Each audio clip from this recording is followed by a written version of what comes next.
My TV ગુજરાતીને દરરોજ નિહાળવા માટે તમે અમારી ચેનલને યુટ્યુબ પર લાઇક કરો, શેર કરો અને સબસ્ક્રાઇબ કરો. અને હા, બેલ આઇકનને ક્લિક કરવાનું ચૂકશો નહીં, જેનાથી આપને અમારા દરેક અપડેટ્સ મળતા રહે.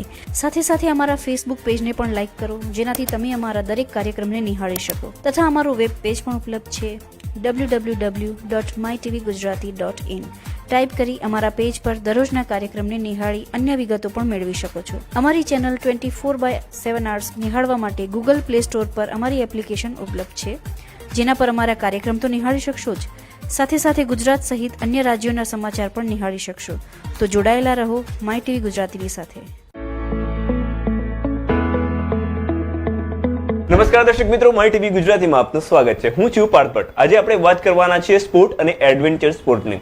શું છે કોરોના બાદ તેની હાલત? મારી સાથે એક્સપર્ટ છે, સ્પોર્ટના એક્સપર્ટ ડોક્ટર દિવ્યેશ રાવલ. તેમની સાથે સમગ્ર ચર્ચા કરીશું ખરેખર આ બંનેની હાલત શું છે. તો દિવ્યેશભાઈ, માય ટીવી ગુજરાતીમાં આપનું સ્વાગત છે. વાત કરીએ કોરોના કાળ બાદ સ્પોર્ટની હાલત શું છે? કોરોના કાળ બાદ આપણે કહીએ કે સ્પોર્ટ્સની હાલત જોઈએ એટલી સારી નથી. કોરોના પહેલાં પણ એટલી હાલત સારી નથી. એનું રીઝન એ છે કે સ્પોર્ટ્સ છે, સ્પોર્ટ્સ ચલાવવા માટે કે સ્પોર્ટ્સ સમજવા માટે સ્પોર્ટ્સના એક્સપર્ટ કે સ્પોર્ટ્સના ટીચર કે સ્પોર્ટ્સ કોચ તમારે જોઈએ.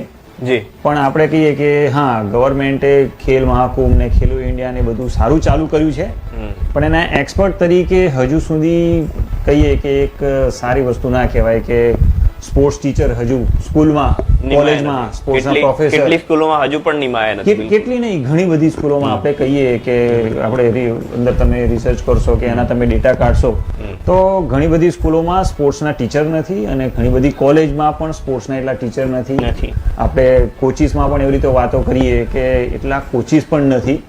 એટલે કોરોના પહેલા પણ સ્પોર્ટ્સની તો કહેવાય ને કે હાલત એટલી સારી નથી, પણ કોરોના બાદ અને કોરોના દરમિયાન તો સ્પોર્ટ્સની હાલત એનાથી પણ પાછી બહુ ખરાબ થઈ ગઈ છે. એનું રીઝન એ છે કે જે વસ્તુને શરૂઆત કરવાની હતી કોરોનામાં, એને ઓપન કરવાની હતી, એ વસ્તુને સૌથી પાછળ ઓપન કરી છે.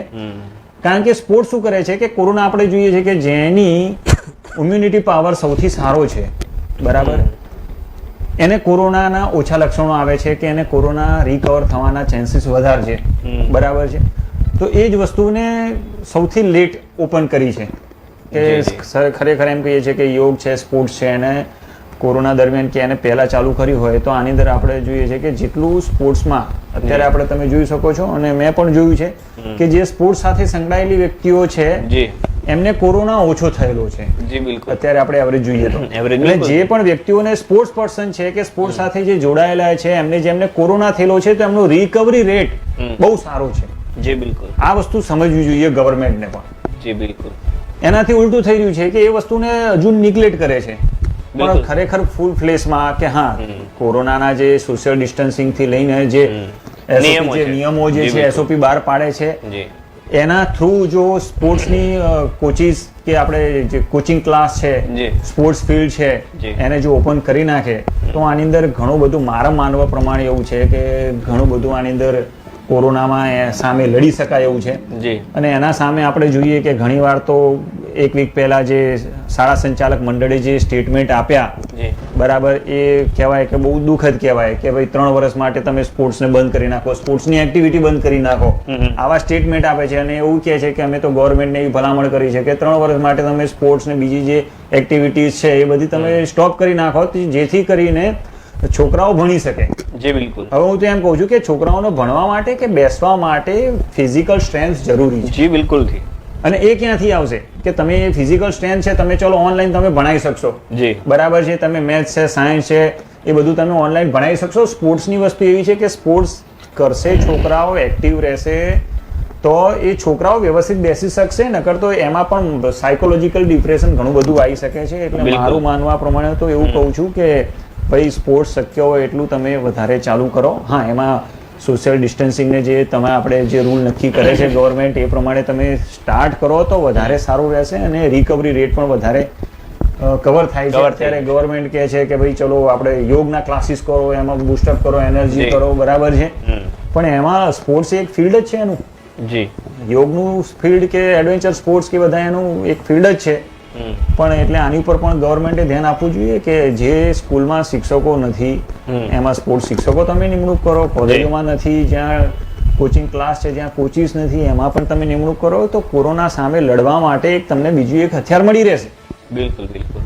એટલે કોરોનામાં તો સ્પોર્ટ્સની કોરોના પહેલા પણ પરિસ્થિતિ તો થોડી ખરાબ હતી, પણ કોરોના પછી તો વધારે પરિસ્થિતિ ખરાબ થઈ ગઈ છે. બિલકુલ, એટલે સ્પોર્ટની હાલત ખરાબ હતી. પરંતુ દર્શક મિત્રો સીધી વાત કરીએ, સ્પોર્ટ એક પ્રકારનો કહી શકાય કે આપણે ગમે તે કોઈ તમારી ગેમ્સ છે કે તમે કોઈ શારીરિક ગેમ રમી રહ્યા છો તેનો મતલબ એવો છે કે તમારે એક શારીરિક કસરત પણ થઈ રહી છે, સાથે સાથે માનસિક કસરત પણ થઈ રહી છે. જેથી દિવેશભાઈ બિલકુલ વાત કરી કે જો સ્પોર્ટને જો આગળ ધપાવવામાં નહીં આવે, તેને જો જે તે કારણોસર આ લોકો બંધ કરી દેશે તો વિદ્યાર્થીઓ સાયકો થશે. એ કેમ થશે તેના કારણો કદાચ એવા હોઈ શકે કે જ્યારે સ્પોર્ટ કે એવા કોઈ અલગ અલગ રમતો છે જેમ કે ખોખો છે, કબડ્ડી છે, એવી ઘણી બધી રમતો છે. આ એક બે રમતો નથી, પરંતુ ફૂટબોલ છે, વોલીબોલ છે, આવી અનેકો રમત છે કે જ્યાં તમારા મગજનો પણ ઉપયોગ કરવો પડે છે. સ્પોર્ટ એટલે આટલી જ ગેમ નહીં, પરંતુ જેમ કે ચેસ છે, અન્યત્ર પણ ગેમો છે, ઓનલાઈન પણ ગેમ છે, ઓનલાઈન છે. પરંતુ આ બધી ગેમો જ્યારે ફિઝિકલી રમવામાં આવે ત્યારે દરેક રીતની તમારી કસરત થતી હોય છે. એ ચાહે મેન્ટલી કસરત હોય કે તમારી શારીરિક કસરત હોય.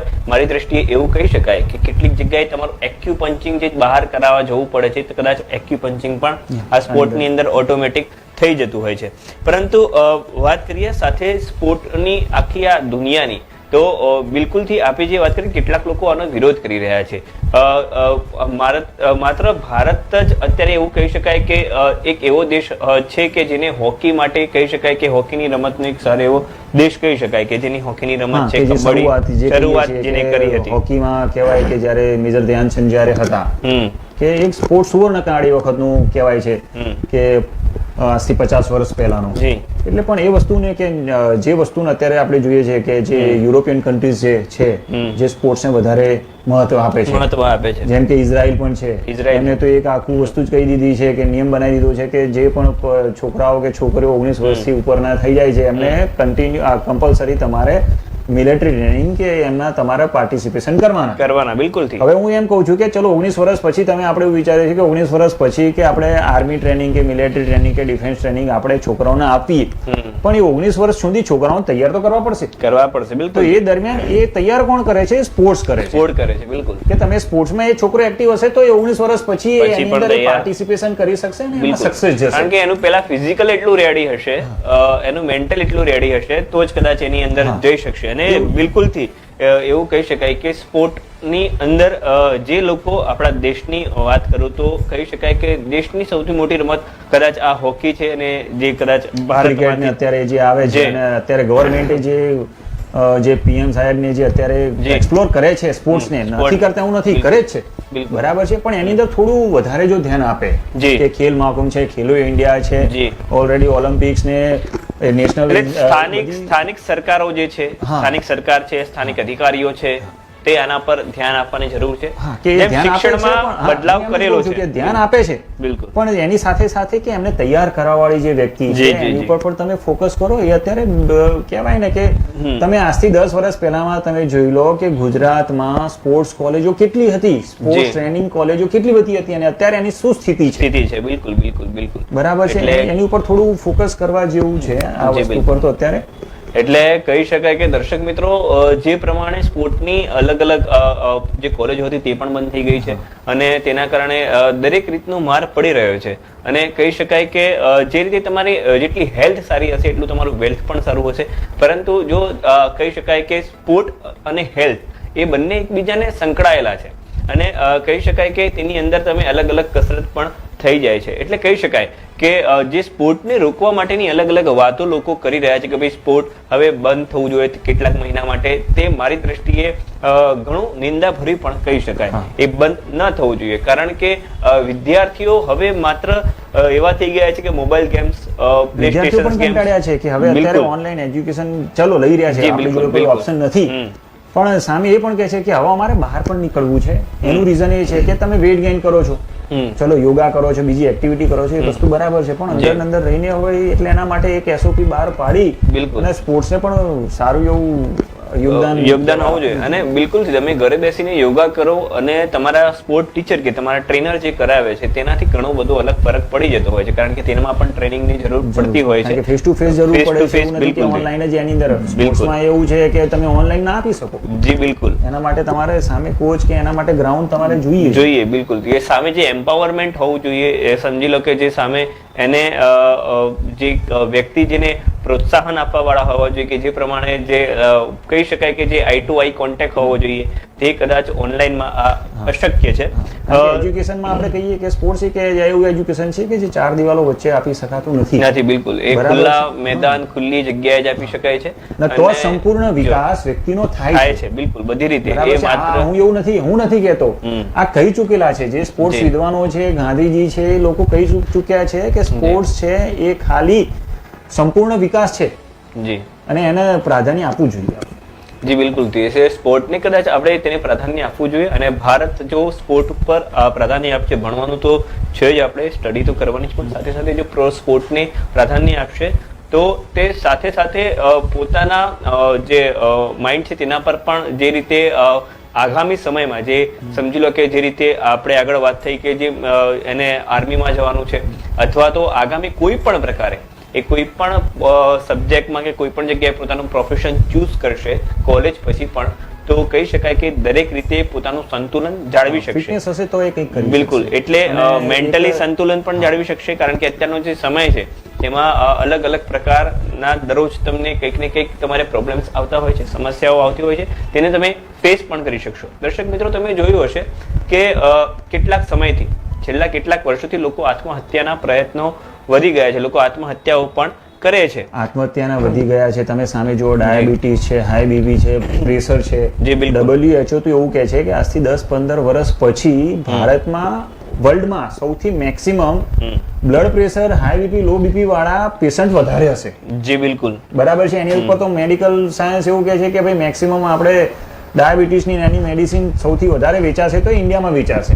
બિલકુલ. તો ખરેખર આ વસ્તુ ઉપર ગવર્મેન્ટે ધ્યાન આપવું જોઈએ. બીજા લોકો પણ પોતાના જે સેલ્ફ રિસ્પેક્ટ વ્યક્તિ છે કે ગવર્મેન્ટ એટલી કંઈ નહીં કરી શકે, હું એમ કહું છું, તમારે સાથે સમજવું જોઈએ કે ભાઈ અત્યારે આ બધા પેશન્ટો, WHO એવું કહી રહી છે કે મેક્સિમમ પેશન્ટ ઇન્ડિયામાં રહેશે. તો આપણે વિચારીએ અને એ કરવું જોઈએ કે આની સાથે સ્પોર્ટ્સ છે એને તમે ઇન્વોલ્વ કરો. ડે ટુ ડે તમે યોગ પણ કરો છો, સ્પોર્ટ્સ પણ કરો છો, તો તમારી હેલ્થ સારી રહેશે. નકર આ જે રિસર્ચ જે WHO ને કરે છે કે આજકાલનું નથી હોતું, એ વર્ષોથી કરે છે, ત્યારે આ ડેટા એ બહાર અપલોડ કરી શકે છે. બિલકુલ. એટલે કહી શકાય કે જે પ્રમાણે કદાચ આપણે કેટલાક લોકો સ્પોર્ટને અવગણી રહ્યા છે કે બંધ કરવાની વાતો કરે છે, એમને કદાચ સમજવાની જરૂર છે. ખાસ કરીને સ્પોર્ટ એ વિદ્યાર્થીનું દૈનિક જીવન તો સુધારે છે, દિનચર્યા પણ સુધારે છે. એટલે કહી શકાય કે તેનો સંપૂર્ણ વિકાસ થાય છે કારણ કે જેટલા તમે સ્ફૂર્તિમય તમારી લાઈફસ્ટાઈલ હશે એટલું જ તમે કામ સારું કરી શકશો. કારણ કે એક કહી શકાય કે કેટલાક બાળકોને નાનપણથી જ મેદવૃદ્ધિના પ્રોબ્લેમ આવતા હોય છે અને તે મેદવૃદ્ધિના પ્રોબ્લેમ કેટલાક કહી શકીએ કે નાનપણથી આવતા હોય છે, ડાયાબિટીસના પ્રોબ્લેમ આવતા હોય છે, પરંતુ એ ક્યારે આવે છે એ કદાચ તમે સમજી શક્યા હશો કે જ્યારથી સ્પોર્ટ એક્ટિવિટી ઇન્વોલ્વ નથી થતા તેના કારણે. ખાસ કરીને માનસિક વિકાસ પણ જે કહી શકાય કે તાર્કિક, તમારા જે માનસિક વિકાસ, જ્યારે તમારે કોઈ તર્ક કરવું હોય, કહી શકાય કે મારી દ્રષ્ટિએ હવે સ્કૂલોમાં વાયવા થવા લાગ્યા છે, પરંતુ તે ડિબેટ્સમાં પણ કે તે પ્રમાણે જે કહી શકાય કે તર્ક શક્તિઓ છે તેમાં પણ કદાચ જરૂરી છે. પુસ્તકનું જ્ઞાન તો જરૂરી જ છે, સાથે જે સ્પોર્ટ છે તે પણ ઘણું જરૂરી છે. જેટલું તમારું બોડી અને તમારી હેલ્થ જેટલી સારી હશે એટલું જ તમે આગળ તમારું દરેક સ્ટડી પણ કરી શકશો. દિવેશભાઈ, આપણે જે રીતે વાત થઈ એ રીતે તો ગવર્મેન્ટ દરેક જગ્યાએ ફોકસ કરી જ રહી છે, પરંતુ ગવર્મેન્ટને હવે ક્યાં બીજું ફોકસ કરવા જેવું છે જે તેમના નજરથી કદાચ નજરઅંદાજ થોડું થઈ રહ્યું છે? એ આપણે કહીએ કે હા ગવર્મેન્ટ કરી રહી છે, ફોકસ છે, પણ હા દરેક વસ્તુ કહેવાય ને કે કંઈક ને કંઈક પાછું જો નાનું મોટું રહી જતું હોય રહી જાય, બિલકુલ. એક તો કે ખાસ કરીને આપણે જોઈએ છે કે સિટી એરિયામાં શહેર જે છે ત્યાં આગળ સ્કૂલો છે, પણ ઘણી બધી સ્કૂલો એવી છે કે ત્યાં આગળ સ્પોર્ટ્સના ગ્રાઉન્ડ નથી. બરાબર. હા, ત્યાં આગળ ગવર્મેન્ટે સ્પોર્ટ્સ ટીચર મૂકેલા છે, પણ સ્કૂલ જોડે ગ્રાઉન્ડ નથી. તો એ જગ્યાએ શું કરવું જોઈએ? અને જે જગ્યાએ ગ્રાઉન્ડ છે ઓલરેડી એ જગ્યાએ સ્પોર્ટ્સ ટીચર નથી. તો ગવર્મેન્ટને આ થોડું ધ્યાન રાખવા જેવું છે કે જ્યાં આગળ ફર્સ્ટ તો એ વસ્તુ છે કે જે જગ્યાએ સ્કૂલ જોડે ગ્રાઉન્ડ છે, બધી ફેસિલિટીઝ છે, ત્યાં આગળ સૌથી પહેલા તો સ્પોર્ટ્સ ટીચરની ભરતી કરે. એવી રીતે કોલેજ પણ એવું છે કે એવું નથી કે સ્પોર્ટ્સ છે ખાલી સ્કૂલ લેવલ સુધી જ આપણે લિમિટેશન છે એની. કોલેજમાં પણ એવું છે કે મેક્સિમમ કોલેજ છે, કોલેજ જોડે આપણે અત્યારે જોઈએ છે કે બધી કોલેજો જોડે સારા એવા ગ્રાઉન્ડ એવું બધું છે, તો ત્યાં આગળ સ્પોર્ટ્સના પ્રોફેસરની પણ ભરતી કરાવવી જરૂરી છે.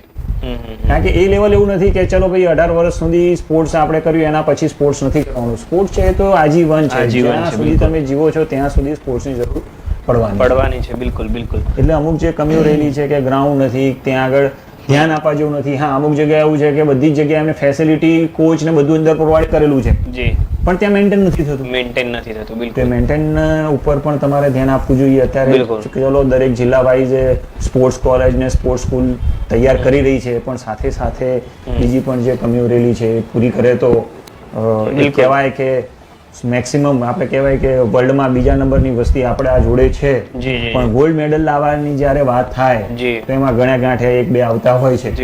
જો આ વસ્તુ ઉપર જ આજથી જો જે રીતે અત્યારે ગવર્મેન્ટ સ્પોર્ટ્સ ઉપર કરી રહી છે, પણ જે કમીઓ છે એને જો દૂર કરશે તો એવું પણ બની શકે ફ્યુચરમાં, ભવિષ્યમાં, કે મેક્સિમમ ગોલ્ડ મેડાલિસ્ટ ઓલિમ્પિક્સમાં ને એમાં ઇન્ડિયાના હોઈ શકે. બિલકુલ. એટલે કહી શકાય નાની નાની ક્ષતિઓ પણ જે હોય છે ઘણી જગ્યાએ મોટું સ્વરૂપ લેતી હોય છે. એટલે કહી શકાય કે જે નાની ક્ષતિઓ છે તે કદાચ ગવર્મેન્ટ દ્વારા દૂર કરવામાં આવે તો બિલકુલથી ભારત સ્પોર્ટની અંદર એટલે રમત ગમતની અંદર આગળ તો છે જ, પરંતુ ગોલ્ડ મેડલ સુધી પણ જઈ શકે છે. જે અત્યારે મહદઅંશે ઓછા જે અલગ અલગ રમતોમાં જે ગોલ્ડ મેડલ 1-2 કે બહુ ઓછા આવી રહ્યા છે, તેની જગ્યાએ કહી શકાય કે ગોલ્ડ મેડલમાં પણ ભારત આગળ પોતાની અગ્રીમતા દેખાડી શકે છે. દિવેશભાઈ, આપણે જે રીતે વાત કરતા હતા સ્પોર્ટની, આ બધી જ આપણી વાત સાચી છે, પરંતુ સાથે એડવેન્ચર સ્પોર્ટની પણ આપણે વાત કરવાની છે. તો દર્શક મિત્રો, આપણે એડવેન્ચર સ્પોર્ટની કોરોના કાળ બાદ શું હાલત છે તે પણ આપણે જાણવાનું રહેશે, કારણ કે એડવેન્ચર સ્પોર્ટ પણ એક મોટું મહત્વ ધરાવે છે ભારતમાં. તમારે તે પણ સમજવું જરૂરી છે. આપણે બ્રેક બાદ વાત કરીશું એડવેન્ચર સ્પોર્ટની શું હાલત છે ને એડવેન્ચર સ્પોર્ટ શું છે અને કઈ કઈ જગ્યાએ તમને ફાયદો કરાવી શકે છે. શું તમારે લોન જોઈએ છે? Home loan, vehicle loan, personal loan, business loan? તો હમણાં જ સંપર્ક કરો.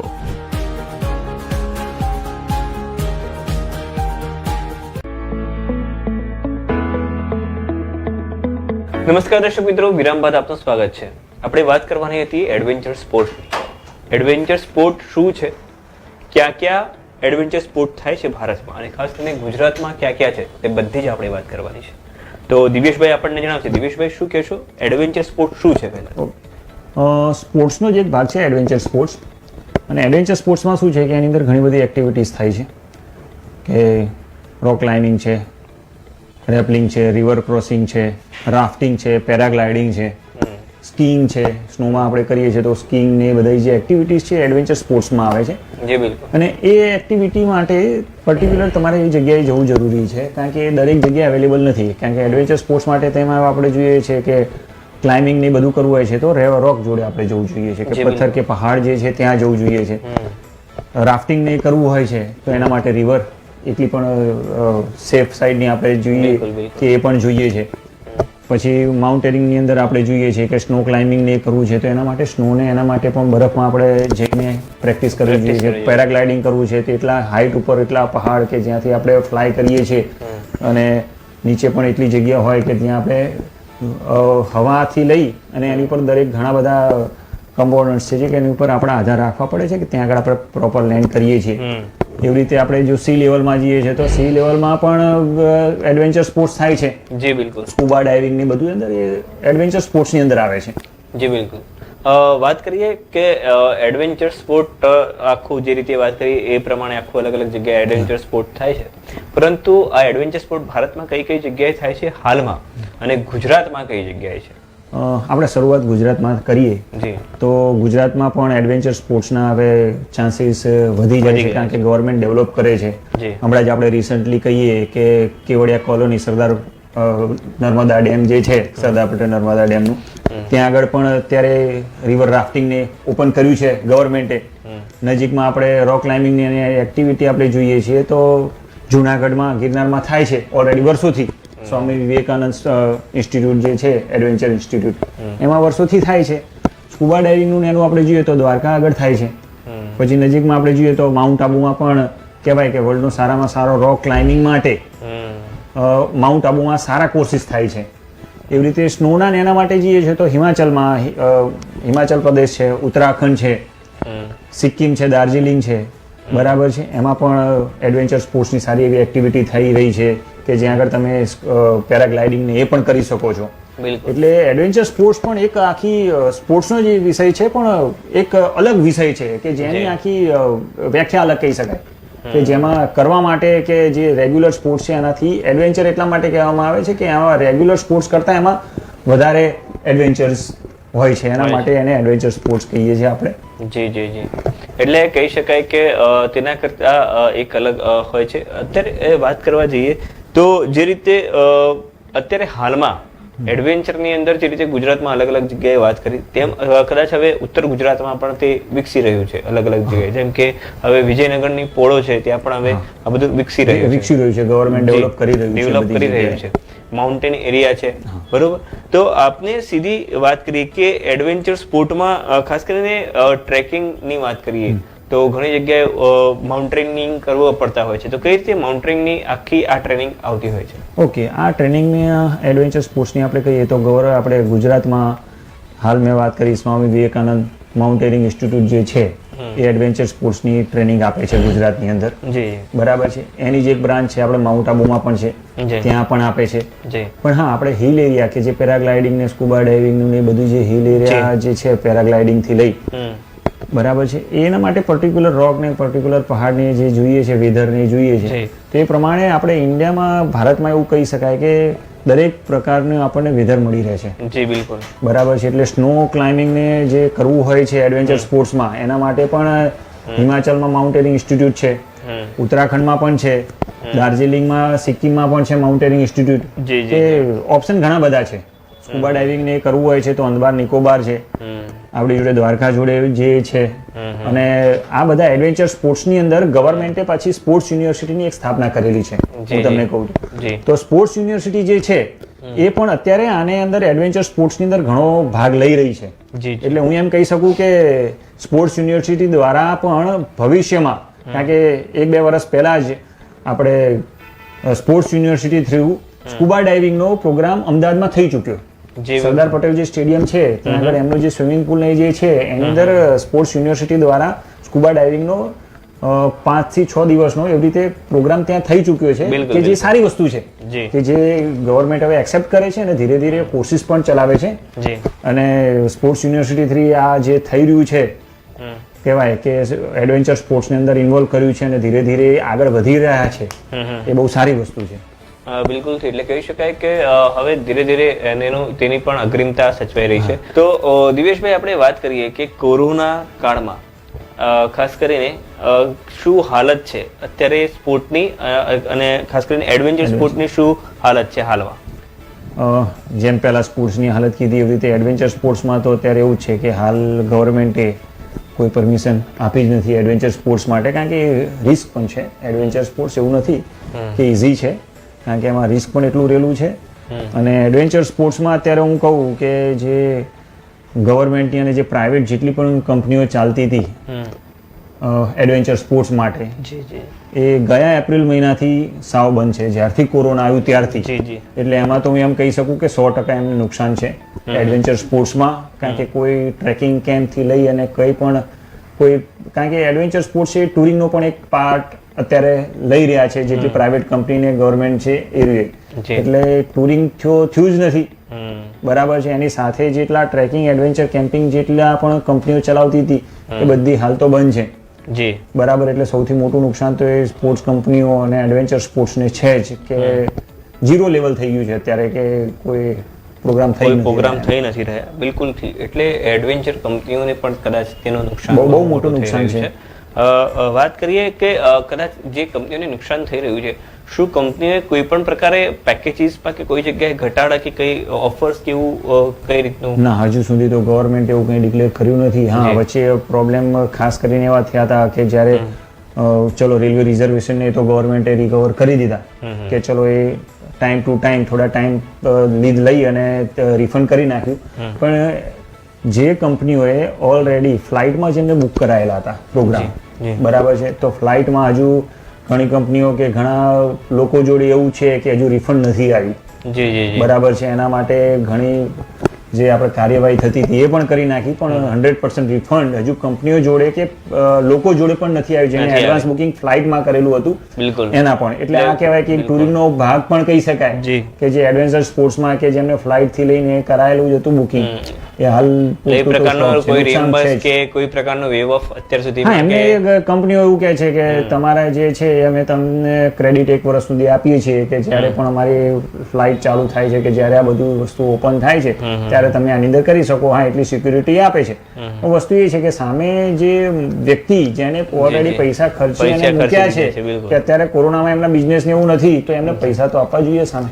બિલકુલ. એટલે સામે એ તો હશે જ, સામે જે લોકો એડવેન્ચર જે કરતા છે, જે લોકો ત્યાં તેમની સાથે પણ તેમને જે લોકોએ પૈસા આપ્યા હશે તે પણ તેમની સામે માંગતા હશે. બિલકુલ. એટલે ક્રેડિટ આપી છે, પણ ક્રેડિટ થી કોઈ વસ્તુ સોલ્વ થવાનું નથી. બિલકુલ. અને ખાસ કરીને એડવેન્ચર ને હેલ્થ ને કઈ રીતે રિલેટેડ જોઈ રહ્યા છો? જેટલું સ્પોર્ટ્સ જે છે એનો જે એક પાર્ટ છે એડવેન્ચર, બરાબર છે, તો એડવેન્ચર સ્પોર્ટ્સ છે એનો જે એક પાર્ટ છે સ્પોર્ટ્સનો જ, બરાબર છે. તો જેટલું સ્પોર્ટ્સ મહત્વનું છે એટલું જ એડવેન્ચર સ્પોર્ટ્સ મહત્વનું છે હેલ્થ માટે પણ. જી. વાત કરીએ તો ગત વર્ષે એટલે 2019માં એડવેન્ચરમાં કઈ પ્રકારનો રેશિયો રહ્યો હતો ને આ વખતે કઈ પ્રકારનો રેશિયો છે, અને આપ શું માની રહ્યા છો કે દિવાળી બાદ શું આ એડવેન્ચરમાં શું વધારો આવશે કે કઈ પ્રકારનો રહે છે? કારણ કે ગત વર્ષમાં કદાચ દિવાળીમાં આપની પાસે કદાચ એડવેન્ચર સ્પોર્ટ માટે પણ ઘણા બુકિંગ્સ કે બધા આવતા હશે, તો આ વખતે કઈ રીતનું છે? નહીં, આ વર્ષે તો હજુ કોઈ એવા બુકિંગ થયા જ નથી કે કોઈ શરૂ પણ નથી કર્યા એડવેન્ચર સ્પોર્ટ્સના. એનું કારણ પણ આપણે જોઈએ છે કે યુરોપિયન કન્ટ્રીમાં બીજો રાઉન્ડ કોરોનાનો આવી ગયો છે. જી, બરાબર છે. તો અહીંયા પણ આપણે જે કંપનીઓ છે એ પણ ડરે છે કે અત્યારથી આપણે બુકિંગ કરીએ છીએ એડવેન્ચર સ્પોર્ટ્સનું કે ટુરિંગનું, અને પાછું ફરીથી લોકડાઉન ને આવી જશે તો પાછું રિફંડ ને આપવું ને પાછી પ્રોસેસ વધી જાય છે. અને ગવર્મેન્ટે પણ હજુ એડવેન્ચર સ્પોર્ટ્સ ઓપન કરવા માટે કોઈ એસઓપી કે એવી કોઈ હજુ જાહેરાત નથી કરી. એટલે હાલ કોઈ પણ કંપનીઓ રિસ્ક નથી લઈ રહી કે કોઈ પણ વ્યક્તિઓ પણ રિસ્ક નથી લઈ રહ્યા. એટલે આ વખતે તો એમ કહી શકું કે એડવેન્ચર સ્પોર્ટ્સમાં દિવાળી પર કોઈ પણ જાતનું હાલ પૂરતું બુકિંગ આવ્યું જ નથી. બિલકુલ. એટલે બુકિંગ નથી આવે તેનો મતલબ કે નુકસાન કેટલું છે? નુકસાન 100% નુકસાન છે. કે ગયા વર્ષે કે ચલો 100% તમારું બુકિંગ નહીં ચાલે છે, પણ આ વર્ષે તો 100% નુકસાન છે જ, કારણ કે કોઈ બુકિંગ છે જ નહીં. અને જે વ્યક્તિઓ ખાલી એડવેન્ચર સ્પોર્ટ્સની કંપનીઓ જ ચલાવે છે, જેમને બીજી કોઈ સાઈડમાં ઇન્કમ નથી, જી બિલકુલ, એમને તો પ્રોબ્લેમ છે જ. બિલકુલ. એટલે કહી શકાય કે કેટલાય લોકોને આ પ્રોબ્લેમ છે. કદાચ સરકારને આ જે એડવેન્ચર સ્પોર્ટનું જે લોકો કરતા હોય છે તેમના માટે પણ વિચારવું જરૂરી છે. અને સરકારને સામે એ પણ વિચારવું જરૂરી છે કે સરકાર પણ આપણે ખોટી નથી કહેતા, કે એમને પણ એ જે છે કે આ કોરોનામાં ચલો એમને પણ ધીરે ધીરે આપણે ફ્રીડમ ને આપીએ છીએ, પણ સામે જો કોઈ કેસીસ ને વધી જશે કે ચલો અત્યારે હિમાચલ ને ઉત્તરાખંડમાં ને એ સાઈડ કેસ નથી, જ્યાં એડવેન્ચર સ્પોર્ટ્સ થઈ રહ્યા છે, અને જો ધીરે ધીરે પરમિશન આપે અને ત્યાં કોરોના વધતો જાય તો એ પણ એક જાતનું રિસ્ક છે. બિલકુલ. એટલે કહી શકાય કે કેટલીક ગાઈડન્સ અને કેટલાક નિયમો સાથે રાખીને કડકાઈથી આ નિયમોનું પાલન કરીને કદાચ કહી શકાય કે એડવેન્ચર સ્પોર્ટને પણ ધીરે ધીરે હવે ચાલુ કરવું જોઈએ. બિલકુલથી. ખાસ કરીને જો તમારી વાત કરવામાં આવે તો તમે પોતે તમારી પોતાની જ વાત કરીએ તો તમે પોતે એડવેન્ચર સ્પોર્ટ ક્યારથી ચાલુ કર્યું? જ્યારથી હું સ્પોર્ટ્સમાં જોડાયેલો છું, બરાબર છે, જ્યારથી ગ્રેજ્યુએશન થી લઈને માસ્ટર ડિગ્રી લઈને બધું જ મેં સ્પોર્ટ્સમાં કર્યું છે. એ સાથે સાથે પણ એડવેન્ચર સ્પોર્ટ્સમાં હું જોડાયેલો જ હતો, અને વધારે તો 2007 પછી હું વધારે જોડાયો કે માઉન્ટેનિંગના જે કોર્સિસ જે છે એડવેન્ચર કોર્સિસ એ પણ મેં કર્યા છે. કે જેનો ફાયદો પણ મને મળ્યો છે. મને ખ્યાલ આવ્યો કે હા એડવેન્ચર સ્પોર્ટ્સ તો છે જ, પણ એડવેન્ચર સ્પોર્ટ્સ એનાથી પણ થોડું એડવાન્સ છે, તો હું એમાં પણ કેમ ના જઈ શકું. જી બિલકુલ. એટલે એના પણ basic mountaineering course, advance mountaineering course જે છે, હિમાચલમાં જે માઉન્ટેનિંગ ઇન્સ્ટિટ્યૂટ જે છે, અટલ બિહારી વાજપેયી માઉન્ટેનિંગ ઇન્સ્ટિટ્યૂટ, અહીંયા આપણે ગુજરાતમાં પણ જે છે સ્વામી વિવેકાનંદ માઉન્ટેનિંગ ઇન્સ્ટિટ્યૂટ, એમાં પણ મેં કોર્સિસ કરેલા છે અને સારો એવો એક્સપિરિયન્સ પણ છે. જી બિલકુલ. આપને આટલો બધો એક્સપિરિયન્સ છે, આપણે આટલું બધું એડવેન્ચરિંગ પણ કર્યું છે. શું છે આપનું સપનું માઉન્ટેનિંગ? માઉન્ટેનિંગમાં તો એવું છે કે મારું સપનું એવું છે કે એકવાર જો સમય મળશે તો એવરેસ્ટ પણ ક્લાઇમ્બ કરવો છે, સર કરવો છે. પણ એવરેસ્ટ કરવા માટે પણ ખાસ વસ્તુ જે છે ફંડિંગની વસ્તુ છે, કારણ કે એમાં ખર્ચો આપણે જોઈએ તો 25 થી 30 લાખ રૂપિયા જેટલો એનો ખર્ચો છે. બરાબર છે. એ પણ સાઈડમાં હોવો જરૂરી છે. ખાલી ફિટનેસથી આપણે એવરેસ્ટ ક્લાઇમ્બ કરીએ એવું જરૂરી નથી, કારણ કે એની સામે ખર્ચો એટલો છે, કારણ કે ઇક્વિપમેન્ટ્સ મોંઘા આવે છે ત્યાં આગળ. હા, કારણ કે ત્યાં એટલી ઠંડી હોય છે, ત્યાં ઠંડી હોય છે, એના જેટલા પણ ઇક્વિપમેન્ટ છે એ બહુ મોંઘા હોય છે. ત્યાંની ફીસ એટલી આપવી પડે છે, ત્યાંના શેરપાની એટલી ફીસ આપવી પડે છે. આપણું ફિટનેસ એકલું જ ખાલી ત્યાં કામ નથી કરતું. બિલકુલ. ત્યાં મેડિકલની આખી પ્રોસેસ પણ ઘણી હોય છે, એમાંથી પણ તમારે બહાર આવવું પડે છે. બિલકુલથી કહી શકાય.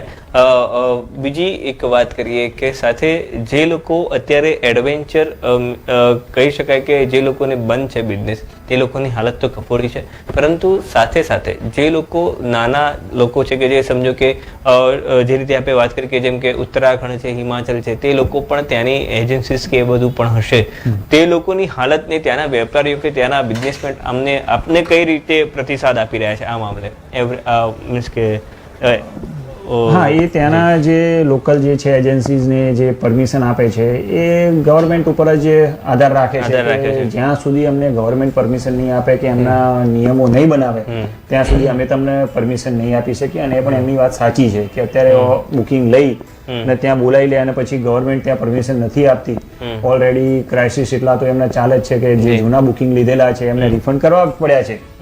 તો અત્યારે હાલ કોઈ પણ વ્યક્તિ રિસ્ક લેવા નથી માંગતા. એ ચલો હિમાચલ ઉત્તરાખંડના છે કે આપણા ગુજરાતની પણ કોઈ પણ પ્રાઇવેટ કંપનીઓ છે. બિલકુલ. એડવેન્ચર માટે ગુજરાતીઓ મીન્સ કે આવી જગ્યાએ સૌથી વધારે રેશિયો કઈ બાજુનો? ગુજરાતીઓમાં કેટલા વધારે, જેમ કે હિમાચલ પ્રદેશ કે ત્યાં વધારે ક્યારે રેશિયો ક્યારે રહેતો હોય છે બહાર જવા માટે? એડવેન્ચર સ્પોર્ટ્સ જે કહેવાય છે એમાં પણ ખાસ કરીને ટ્રેકિંગ કેમ્પ એ તો અત્યારે ડે બાય ડે ગુજરાતમાં એડવેન્ચર સ્પોર્ટ્સ લોકો સમજવા માંડ્યા છે. બરાબર છે. એનો વિકાસ પણ થઈ રહ્યો છે. જી બિલકુલ. અને પબ્લિક એ તરફ જઈ પણ રહી છે, હું એમ કહી શકું. પહેલા તો શું હતું કે ભાઈ મહારાષ્ટ્રના લોકો, હરિયાણાના લોકો એ વધારે એડવેન્ચર સ્પોર્ટ કરતા હતા. પણ હવે અવેરનેસ આપણે ગુજરાતમાં પણ આવી રહી છે કે એડવેન્ચર સ્પોર્ટ્સ શું છે, ફોકસ શું છે, અને એક ક્લિયર એમના જે વિઝન જે છે એ થઈ રહ્યા છે. તો બિલકુલથી કહી શકાય કે હવે તમારે પણ જો કહી શકાય કે એડવેન્ચર સ્પોર્ટ્સ કે એવું કંઈ કરવું હોય તો કદાચ આ દિવ્યેશભાઈનો પણ તમે સંપર્ક કરી શકો છો. તે પોતે પણ બધાને મોકલી રહ્યા છે. એડવેન્ચર કરીને એમની પોતાની R1 એડવેન્ચર કરીને પોતાની કંપની પણ ચલાવે છે. એટલે કહી શકાય કે જો તમારે પણ આવા એડવેન્ચર્સ કરવા હોય તો તમે પોતે પણ તેમનો સંપર્ક કરી શકો છો. તો દર્શક મિત્રો, તમને અમારો આ કાર્યક્રમ કેવો લાગ્યો તેમને જણાવશો. અમે ફરીથી મળીશું તમને એક બીજા કાર્યક્રમમાં, જેમાંથી તમને મળશે અનેક વિસ્તૃત માહિતી. ત્યાં સુધી અમને આપશો રજા. નમસ્કાર. માય ટીવી ગુજરાતીને દરરોજ નિહાળવા માટે તમે અમારી ચેનલને યુટ્યુબ પર લાઇક કરો, શેર કરો અને સબસ્ક્રાઇબ કરો. અને હા, બેલ આઇકનને ક્લિક કરવાનું ચૂકશો નહીં, જેનાથી આપને અમારા દરેક અપડેટ્સ મળતા રહે. સાથે સાથે અમારા ફેસબુક પેજને પણ લાઇક કરો, જેનાથી તમે અમારા દરેક કાર્યક્રમને નિહાળી શકો. તથા અમારું વેબ પેજ પણ ઉપલબ્ધ છે www.mytvgujarati.in. ટાઈપ કરી અમારા પેજ પર દરરોજના કાર્યક્રમને નિહાળી અન્ય વિગતો પણ મેળવી શકો છો. અમારી ચેનલ 24/7 hours નિહાળવા માટે ગૂગલ પ્લે સ્ટોર પર અમારી એપ્લિકેશન ઉપલબ્ધ છે, જેના પર અમારા કાર્યક્રમ તો નિહાળી શકશો જ, સાથે સાથે ગુજરાત સહિત અન્ય રાજ્યોના સમાચાર પણ નિહાળી શકશો. તો જોડાયેલા રહો માય ટીવી ગુજરાતીની સાથે.